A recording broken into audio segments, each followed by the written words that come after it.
Good afternoon, and it's great to be back with all of you. It's October 3rd, sunny here in New York City, where I'm speaking with you from. You wouldn't know that we had what was catastrophic rain here last week.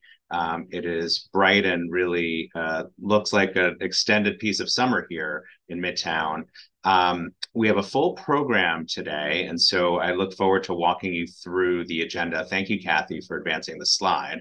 I'll cover a few opening items, and then Jeff Gleason, a member out of our Buffalo office, will be providing us an update on casino gaming in New York State. You may remember that Jeff was with us once before, and this is an opportunity to give all of you some new information on what has changed since his last presentation to all of you. Should be quite interesting. And then a few of my colleagues from the New York City office around the corner here from me are also presenting. First, John Sweeney of Council, who will be looking at issues at the intersection of workers' compensation and mental health. And Liz Heifetz is also here today, back on the program to cover immigration law and the threat of a government shutdown. Of course, the government did not, in the end, shut down over the weekend, as many had expected was quite possible. But we only have, from that agreement, 45 days. And so the threat remains quite patent. And so Liz is going to talk about what it means in the immigration world. And then I will, of course, answer your questions along the way and provide you some reminders of events that are forthcoming. So with that, why don't we turn to the next slide, please, Kathy? And before we get going, I just wanted to say thank you both to Adam Mastroleo and to Pete Jones, who stepped in for me during September. I had expected to host two programs, but a family matter took me away from the office. And Adam and Pete were both very gracious and willing to make sure that the program went forward. And of course, each of them has hosted the program many times before, and we're familiar to all of you. So with any luck, it was seamless. And again, a thanks to Adam and a thanks to Pete. And I look forward to being back with you on the typically every other Tuesday schedule. Why don't we go to some news next, please, Kathy? On COVID, which is always a place where if there is news, we want to make sure we bring it to you. New York State will officially be repealing the vaccine mandate for health workers as of tomorrow.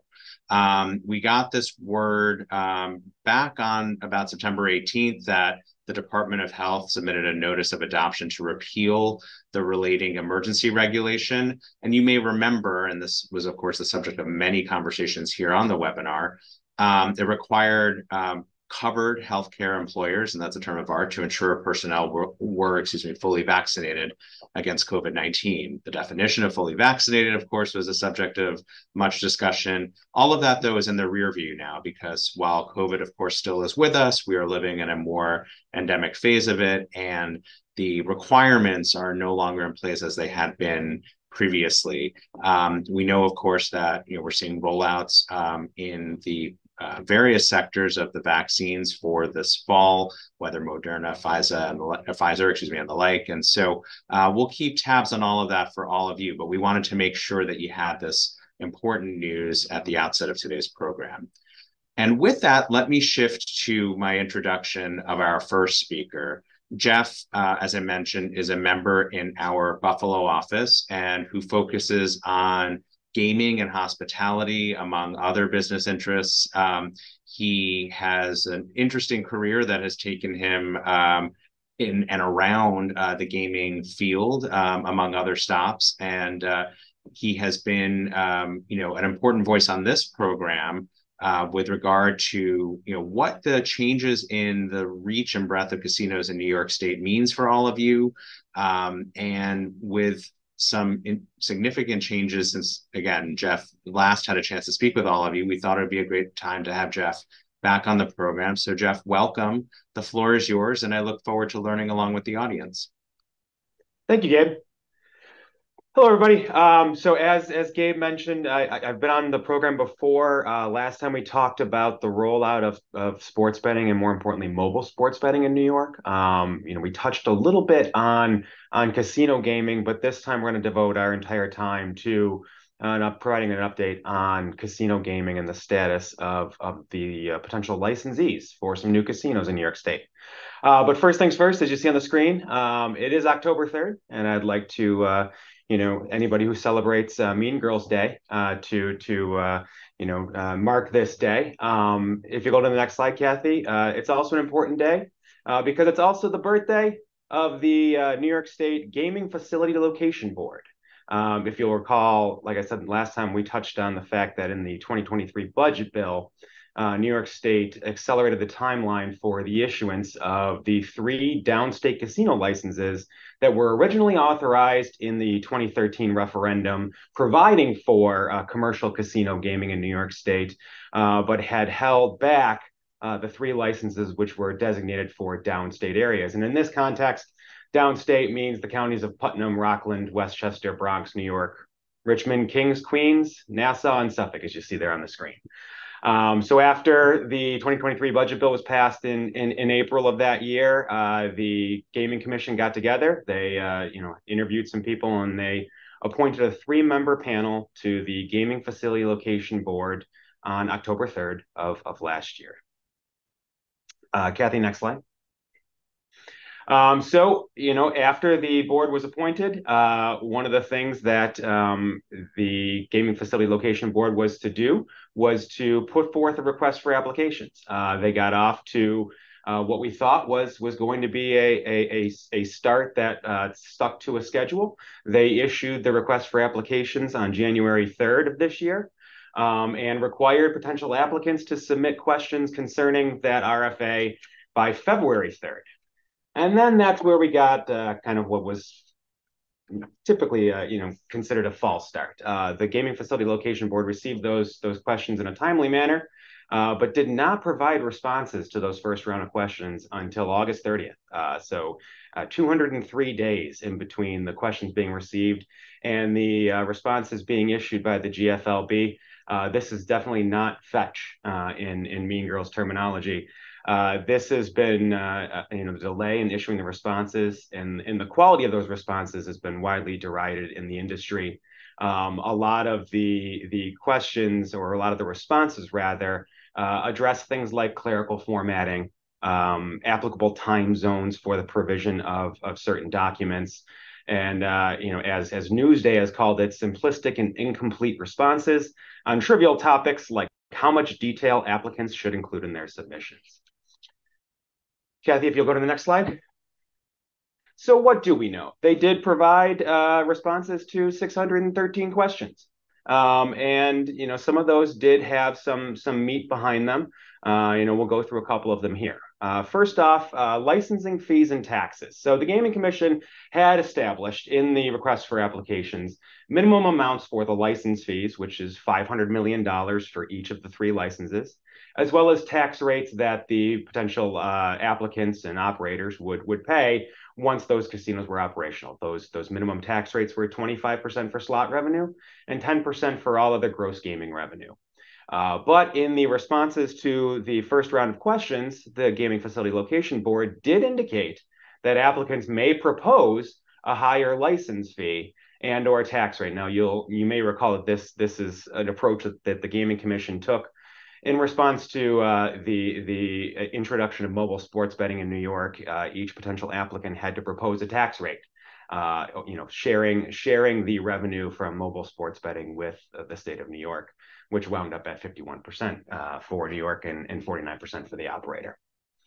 One of the other relevant responses that did shed some light on kind of the process that we're gonna encounter from here forward is the license term. So each of the applicants or the eventual operators will receive a license. The previously announced license term was 10 years. However, in response to some questions about the capital investments required in order to make some of these casinos come to life, particularly in the New York City and Metro New York areas, really warrant financing terms that would extend beyond 10 years. And so a license term of 10 years, which does not coincide with kind of the payback of the capital investment or any kind of loan financing, really doesn't line up. And so the Gaming Facility Location Board did indicate that applicants can propose a longer license term, particularly if the capital investment would require that specific longer term to make it a viable project. Next slide, please. A couple of other items that the Gaming Facility Location Board did respond in a clarifying manner. The Gaming Commission and the Gaming Facility Location Board will accept supplemental materials. As you see here, this was a quote from the response. Provided that the applicant has demonstrated a good faith effort to submit a full and complete application, the staff of the Gaming Commission will notify applicants on a rolling basis as deficiencies are discovered and determinations are made. This is going to be important, as you'll see later on in these slides. Kind of the overall timeline that we're looking at is a pretty long one, and so the need to update materials or to cure deficiencies is going to be extremely important for potential applicants. Another item here that the response has indicated is that all applications, supplements, and associated materials will be treated as public records for freedom of information law purposes. Now, this is not that big of a deal for most of the potential applicants. The anticipated bidders have been pretty public and open about their intentions of applying for these licenses. They've been pretty open about their plans. Some have, released renderings and things like that. Bally's, the Rhode Island-based operator, has already announced its plans to acquire the Trump Golf Links at Ferry Point in the Bronx in the hopes to potentially build a casino on that property. And so, kind of the applicants having put their plans out there for the public to consider, or at least for kind of for the general public to ruminate on, it doesn't seem like that big of a deal that the materials would then be public. Next slide, please. And then some other clarifications that the responses provided. The board is going to really evaluate applicants on a variety of things, but one of the lead things that they set out here is that they're going to evaluate how the revenue generated from the casinos and the taxes that the casinos pay will impact various activities, how their plans include certain things like workforce enhancement, how they provide a diversity framework, examining the demographics of the areas in which they plan to put the casinos, how many full and part-time jobs they plan on providing, how many the kind and quality of contractors that they plan on using. Are there minority and women-owned businesses included in the set of contractors and subcontractors that are going to build these massive projects?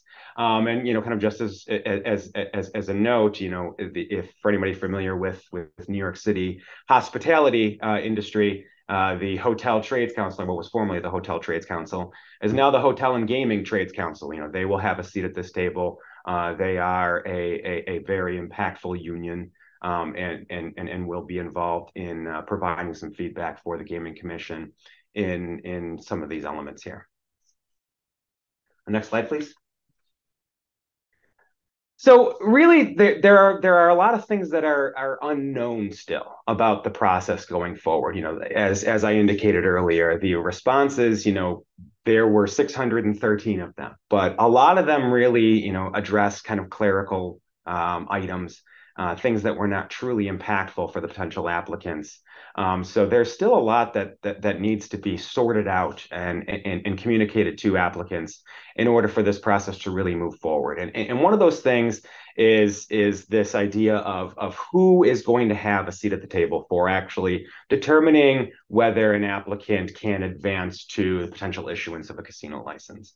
Per the request for applications, the application will not be reviewed by the Gaming Commission until a community advisory committee has first approved the applicant's application by a 2/3 vote. The applicant has presented evidence of compliance and approval with all state and local zoning requirements, and the applicant has paid a $1 million non-refundable application fee. Now, that last one's not probably that big of a deal for a lot of casino operators, but the uncertainty around the first two components is really driving, kind of some of the response from potential applicants. If you go to the next slide. So this idea of community advisory committees, there's little known about them. There has been some definition around their composition, but their requirements and processes are unknown. For any potential applicant who is seeking to put a casino in New York City proper, the CAC will include appointees from the governor, from the mayor, as well as the sitting state senator, sitting assembly member, council member, and the appropriate borough president from that particular location.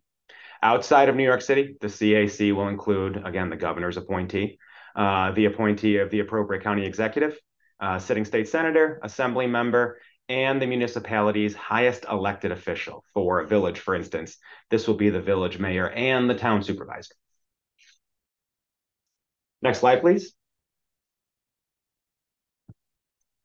So as I hinted at, the schedule has been delayed, and there still is a lot of uncertainty here. This schedule was pulled from the release by the Gaming Facility Location Board after they released their responses to the first set of questions. You'll see that there is that significant delay in between the submission of the questions and their responses.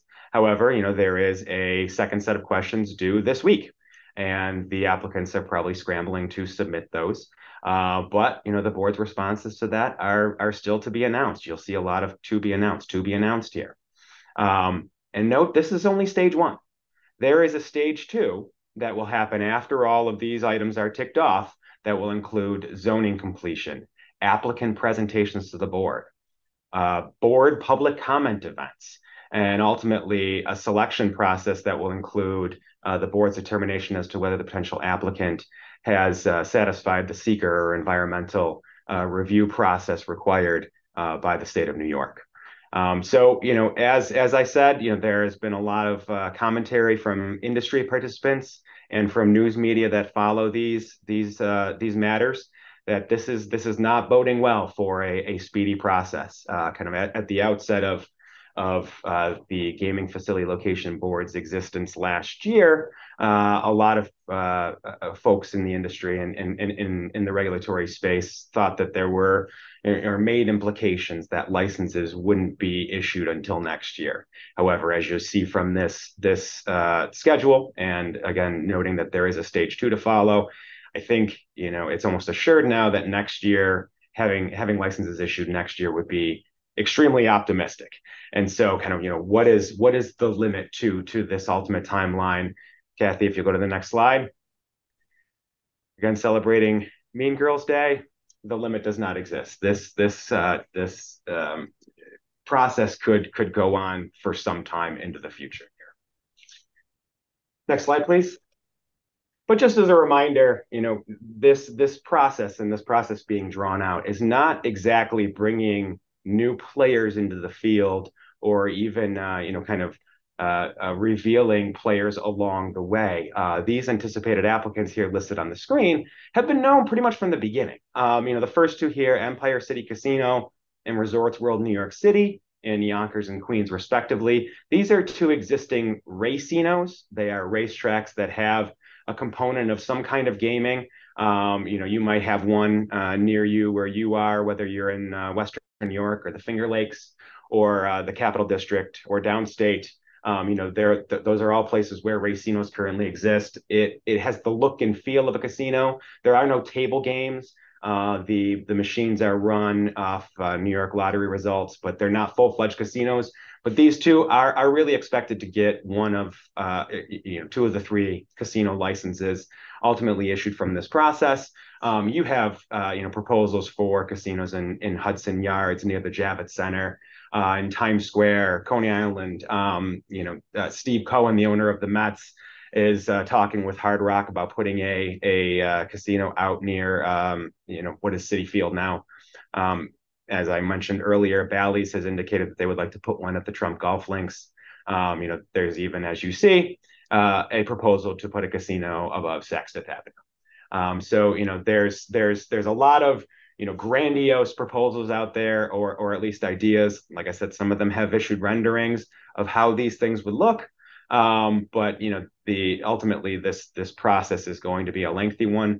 The most recent round of responses to applicant questions did not provide nearly enough clarity, I think, for most of the applicants to kind of engage in the process in a more rigorous fashion. But certainly I expect that the questions that come in for this second set on October 6th we'll try to drill down on some of the topics that are going to be really important for these applicants, such as the CAC process, and more on the elements that the Gaming Commission is going to consider for potentially awarding licenses.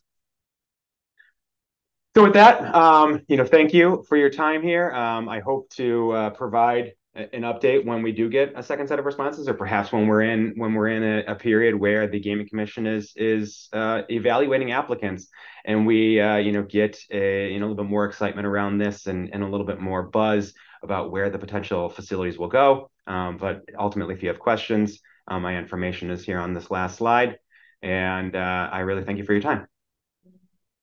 Jeff, fantastic update. To your point, there's a lot that remains uncertain, and time will ultimately tell, as the cliche goes, in terms of where some of this ultimately lands. As someone speaking with you from Midtown East, it'd be interesting if that casino, the Mohegan Sun, takes route along the East River, but sounds like it's not a front runner based on what you were saying. Either way, I'm sorry, go ahead.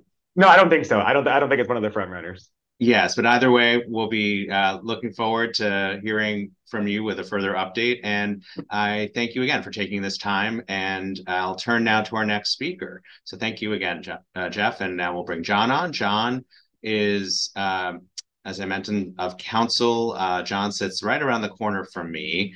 And John, feel free to turn your camera on there, and your audio. Great, thank you.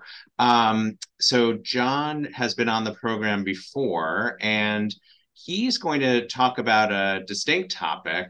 This is mental injuries under the workers' compensation law. I should remind you all that John has a storied career as an attorney in New York City government, in particular, for many years working on matters involving workers' compensation, and is a scholar in this space as well. And we've heard from John before on the program, and I asked John what he thought might be topical for today's program, and he mentioned that this interesting intersection as between what is a mental injury under workers' compensation law, in terms of what might think about in a common sense type of fashion versus the way the law treats it, would be worthwhile for this group to hear about. So, John, looking forward to learning along with the group. And again, thank you for coming on the program. Thank you, Gabe, and good afternoon to everyone. Kathy, could we go to the next slide? Thank you. When the workers' compensation law was enacted in New York in 1914, nobody thought much about mental injuries. It was conceived to take care of people who had physical injuries that prevented them from working. And for many years, mental injuries were really not on the radar of anybody. Eventually, though, however, they did creep in, and the way they crept in was that the law would recognize a mental injury as compensable if it was the result of some type of physical injury. It didn't recognize mental injuries that stemmed from just some event, somebody witnessing something upsetting and then having a breakdown. So it required that there be some type of physical injury before the mental injury would be compensable under the New York law. And that was actually the law for quite a while until 1975. Next slide, please. In 1975, the New York Court of Appeals, which is the highest court in the state, changed the rule. It removed the requirement that there be some type of physical injury, and it allowed people to receive workers' compensation benefits for an injury which is solely mental. And the way it arose, it had a fairly sympathetic set of facts that went up to the Court of Appeals to create this.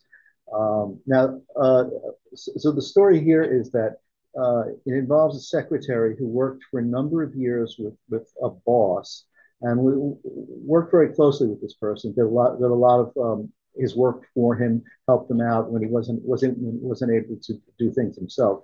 The secretary was really more like a real assistant, not just somebody who did clerical work. And so one day, the secretary receives a call from her boss, who's in the office next door, and he tells her, call the police and tell them to come to a certain room.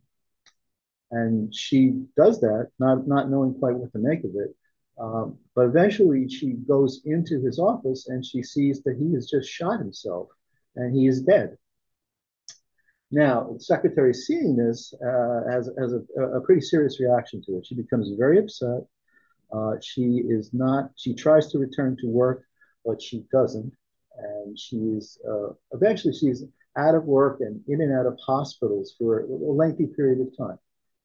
So she files a workers' compensation claim and it works its way through the system. But it's found that the Workers' Compensation Board uh, initially says she's entitled to compensation, and that is appealed to the appellate division of the New York State Supreme Court. And there, the appellate division says no, that you're not entitled to that. The law in the state requires that there be some type of mental or physical injury before a mental injury is compensable. And that could have been the end of it, but it wasn't. That the injured party took an appeal to the New York State Court of Appeals, which took another look at the facts, and it created a new rule. It said it's a mental injury is compensable without any physical component if it is the result of some extraordinary activity in the course of one's employment.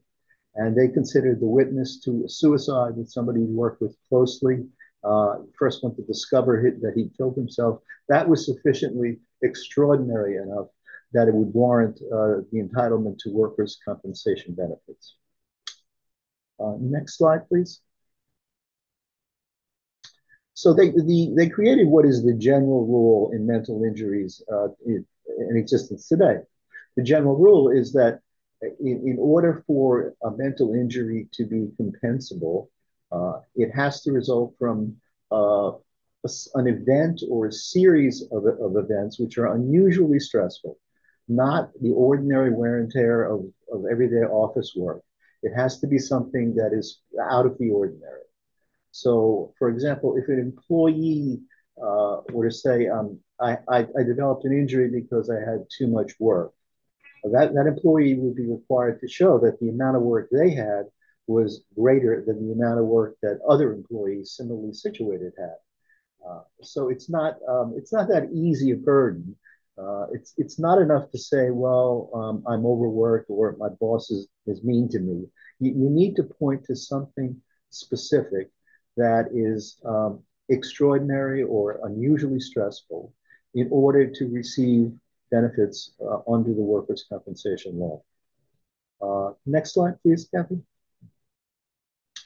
So the types of things that would be clearly unusually stressful would be events such as a fire in the workplace, an explosion in the workplace, a car accident, generally life-threatening events experienced while you're doing your job would often be enough to entitle you to workers' compensation benefits.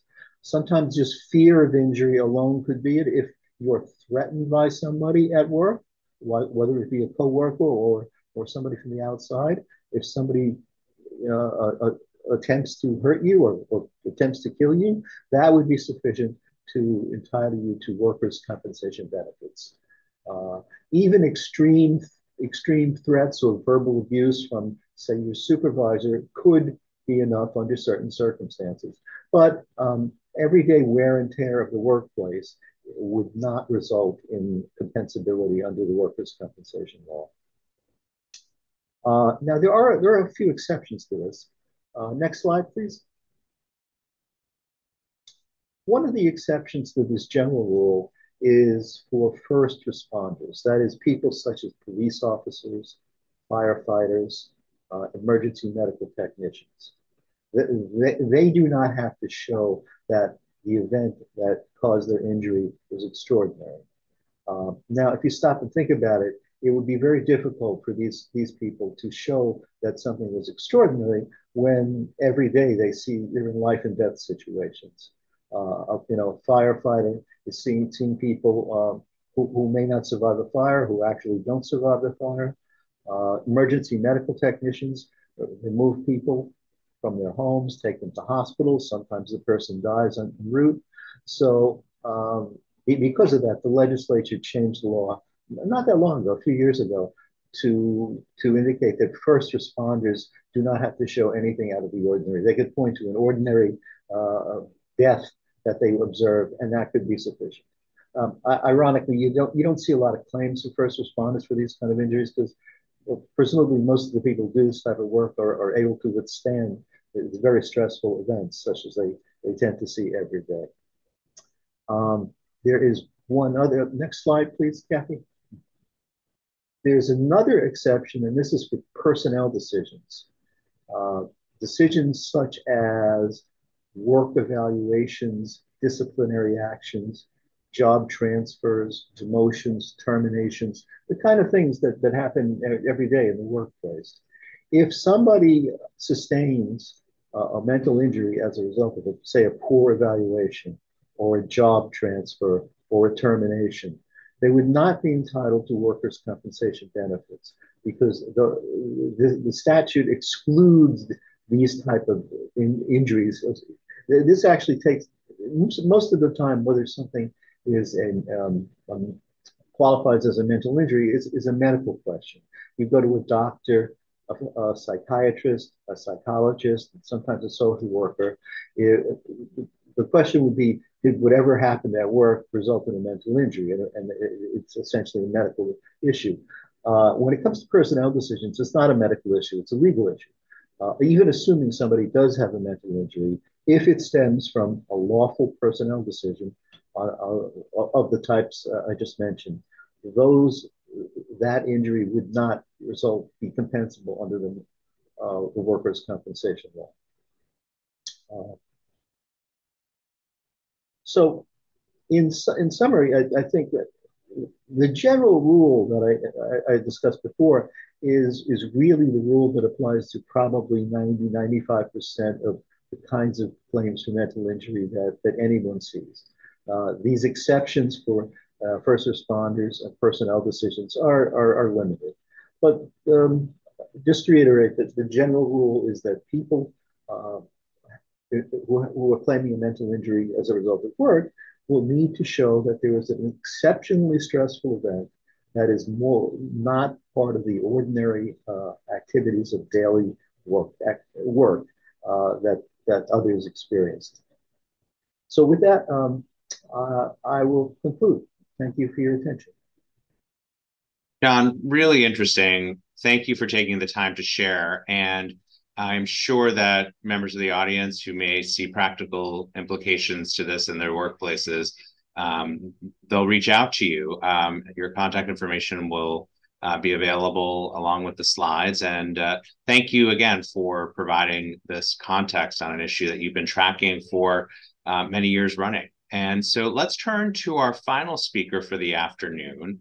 Outside of the closing remarks I'll deliver, that is. And that's Liz Heifetz, who is an associate who's also been on the program before, who sits right around the corner from me here in New York City, and who, in a conversation that she and I were sharing last week, talking about what might be topical for the program, agreed to brainstorm and came up with this, what I consider very important and useful idea, which is to bring you all up to speed on what might happen in the world of immigration, particularly for employers who comprise our clients.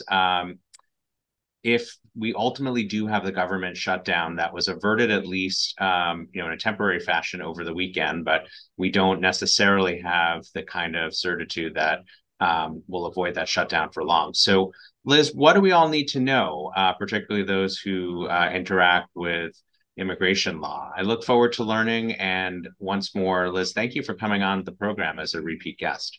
Of course. Thanks, Gabe. So as Gabe mentioned, we did avert kind of a temporary government shutdown.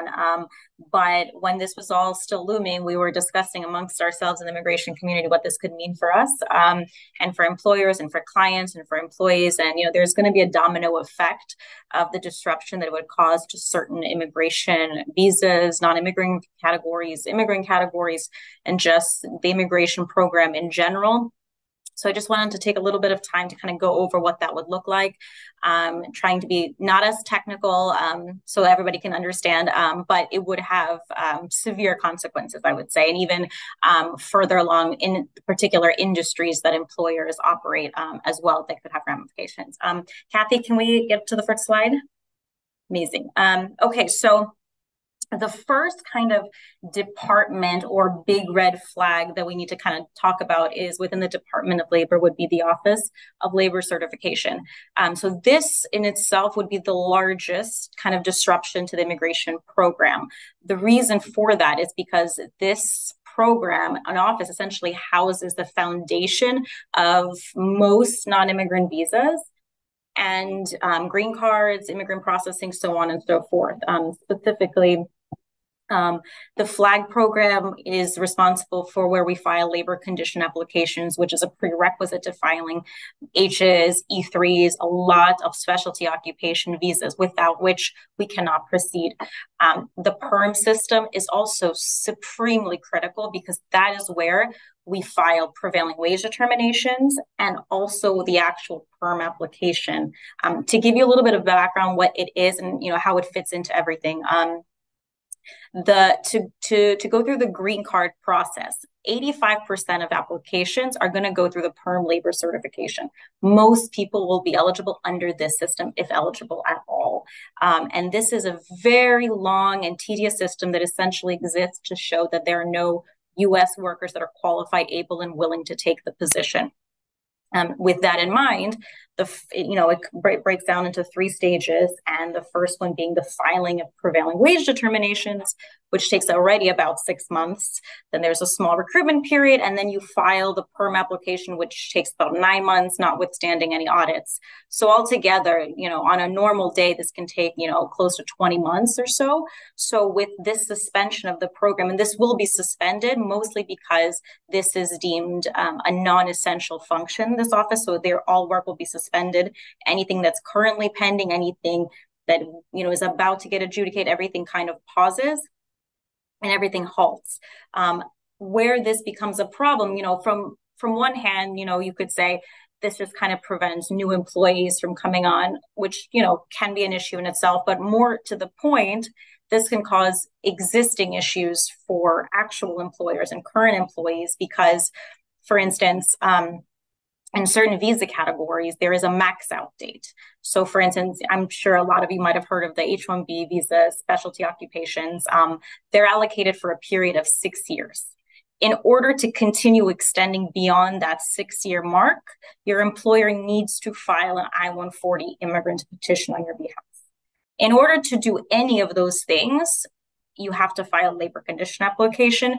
You need a certified PERM, which is 20 months plus, in order to even file the I-140. So individuals that are maxing out soon, and even if they're maxing out in March of 2024 and the government were to shut down today, they would be running out of time if this government shutdown occurs now for the next few months. They would have a gap in work authorization. Employers would, not be able to continue hiring them. They would need to find new employers, and certain engineering clients, especially a lot of, the ones we work with, they would suffer. There's a lot of kind of expedited processing and certain, machine developments and technology that would be on pause. There would be financial ramifications. So this would be a huge disruption in itself. So even though many of the applications are actually filed with the Immigration Service, which is different than the Department of Labor, the initial kind of prerequisite kind of certifications happen in this Office of Labor Certification. So because it's a non-essential function, this would all be suspended.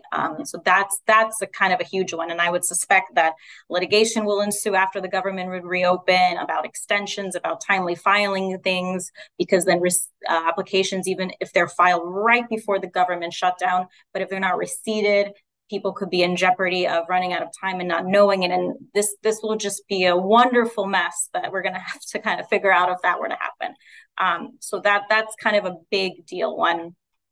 Then with USCIS, as I mentioned, this is where the actual, where you file the applications. And, in addition to not being able to file applications for, current workers and potentially new workers, there will be likely an impact and suspension of certain programs, specifically the E-Verify program, the Conrad Doctor program, and the Non-Minister Religious Worker program. E-Verify and the J1 doctors, they're federally, they're funded by Congress. And the first time the government shut down, the E-Verify was affected. There have been a lot of updates since then. They made accommodations in the past for not being able to properly, do document review for the Form I-9 verification, because it'll be unavailable during the government shutdown. But there will be instances where you will have to, resort to the alternative methods. There will be, possibilities that people and, employees will fall under the cracks because of, the gap in the system. And, that could lead to penalties down the line, notice of intents to fine that will be issued after the government reopens. That could also be a thing. We did see it last time. And in some cases, with federal contractors who are required to use E-Verify, and in certain states that mandate this, the hiring process is going to freeze. It's also going to be very, very messy. Similarly, with this doctor programs, which is essentially a program that brings doctors to the U.S. to work in rural areas. It's a program that is funded by Congress. It'll be eliminated. And usually, these are brought in for very critical situations. So how they're going to deal with that, in what capacity, I don't know, but it won't be easy. It's going to cause a lot of potential issues as well.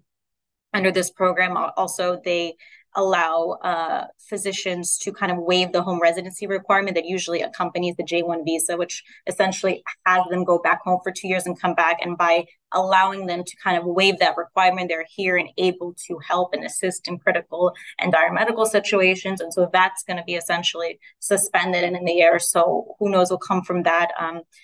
Also kind of, especially certain medical in places where these physicians are sent to work, clients, patients, they're all used to their own medical, professionals that, kind of provide their advice, and here and there, and just uprooting all that will prove problematic. And again, similarly for the religious workers, it's, the purpose of this is to bring in, non-minister religious workers to, kind of spread, help perform services in the U.S. in religious, non-religious occupations. So essentially anyone who's not an actual minister, rabbi, priest, imam, so on and so forth, to come in and perform those services will also kind of be eradicated for the same reason as everything else has been, because it would be a non-essential function. And so that's kind of what would be happening within the immigration service. And then we come to Customs and Border Patrol and what would happen there. As you can imagine, this is, considered an essential function, obviously, because, it's, Border Patrol, you're patrolling, migrants, asylees coming over the border. And so that they can't eliminate. However, they're going to eliminate all the quote unquote non-essential processings that could happen at CBP. So for instance, a lot of TN visas that go through Canada and US always go through CBP. It's faster, it's easier, it's more efficient. Employers prefer it. That they will not be doing anymore. Ls used to be processed, intra-company transferees used to be able to be processed at the border. That's going to be suspending any kind of filings and, review. It's not going to come through in any shape or form. And in general, migrant processing, this one kind of remains a little uncertain, because although they will continue to operate as normal, my suspicions are, there will be negative impacts loss of morale, due to pay freezes, operational impacts, reduced support. And, this has already been an issue, especially, not too long ago, when they instilled a new regulation where anyone crossing over had to go through the CBP1 app, which already caused a lot of technical issues for people who don't speak the language or, just don't know how to operate, certain technical devices. It's already been a thing. So it's uncertain. So we'll see what comes from that. Kathy, can we go to the next slide? So the last thing is, the one that I think would be least impacted is the Department of State, because this is largely run by fees.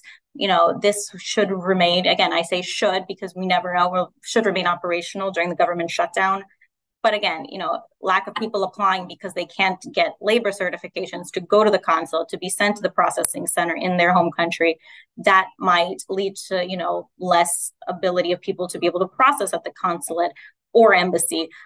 So then they're going to start limiting it to, life and death situations, which we had to deal during COVID, and we had to draft certain expedite requests, and they were rarely approved, and you had to really push it in. And it was very, very difficult because the threshold was supremely high. So we're going to be back into the, maybe one, maybe two situation where it's just going to be complicated. So I just wanted to say that these are the kind of things to look out for, to prepare for if and when. Just to give you a brief overview, if you have any questions, feel free to reach out. Hopefully it doesn't happen. And in case it does, you kind of have an idea of what to expect. Thank you. Liz, thank you. Really useful information. And to your point, let's hope it doesn't happen. You didn't even touch on the migrant crisis involving Venezuela. That's for another presentation. And obviously there's a lot that's happening there vis-a-vis labor and employment and immigration and the intersection of those fields. But this is all very useful information. And please come back on the program. And clients, friends listening, please reach out to Liz and other attorneys within the immigration practice should you have questions, if you want to plan ahead and try to get ahead of any of this. Let me close with two quick items. First, all of you should please be reminded about the ongoing labor and employment fall 2023 breakfast briefing series. There are a few dates remaining. Buffalo today and Syracuse, Utica, Watertown, Westchester, New York City, Saratoga Springs. Please make sure that if you haven't registered, you do. It's very useful every year for those who take the time to join us. And let me also remind everyone here that October is National Cybersecurity Awareness Month. We take that very seriously here at Bond. We also have, of course, a cyber and data privacy practice. I'm part of that practice, along with my responsibilities in healthcare. And if there are questions around data privacy, you can ask any of the attorneys who represent that group. We're here to help you, and it's a particularly important time to pay attention to your cybersecurity posture. We'll have more programming in connection with cybersecurity Awareness Month over the course of October. And with that, let me just provide all of you with information on our presenters. Just note that Liz's contact information is slightly misspelled. We'll tweak that to get it right for the material that goes out. Otherwise, we are just really thrilled that all of you can be with us as you are every Tuesday. I'll be back with you in about 2 weeks' time, I expect. Look for Kristen Smith to be your host next week. And in the meanwhile, wishing all of you a terrific start to October. Thank you again for trusting us and for tuning in.